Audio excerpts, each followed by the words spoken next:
In this video, I'm going to show you how to create an invoice in QuickBooks Desktop. Now, the first thing you have to do, you want to go to Customers up top, and you want to click on Create Invoices.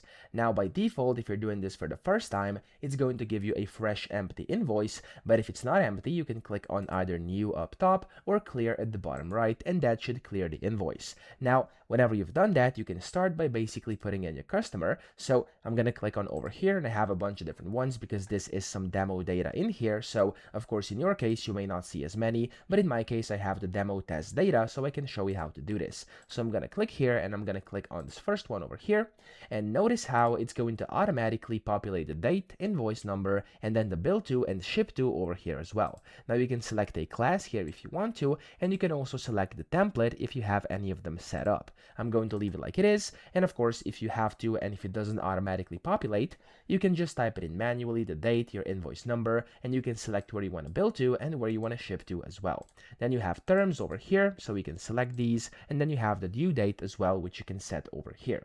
Then you have the items, so here is the main part where you basically have to put in the items, descriptions, quantities, rates, amounts, etc. So I'm just going to go with a few items here. I'm going to click on, for example, floor plans, and then I'm going to add over here, as you can see, it says description. So this is where you have to put a description. It can be custom or it can be like default when you've set it up. I'm going to leave it as default over here. Quantity is going to be 1. And then over here, you can select U/M as well if you wanna. And then you have the rate. So you have like a bunch of different rates. I'm just going to type in, for example, let's do 50 over here, and then the amount is going to be the same. And then you have tax over here as well, of course, depending on your tax. So I'm going to add another one just to show you over here. We're going to do, let's just do like removal, and I'm going to do removal labor. Quantity is going to be, let's do 5. And then here we're going to have a rate of 35, and it's going to put in the number over here as well. And let's also add another one. We're going to do, let's just do like maybe, I don't know, maybe flooring.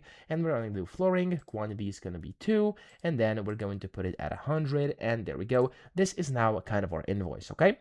Now, whenever you scroll down here, you'll be able to see that you have a bunch of different things. You can see, of course, it says your customer can't pay this invoice online. If you want to turn it on, you can do that over here. You can also add in custom messages, for example, like all work is complete or something like this. You can also add a memo and the customer tax code if you wish.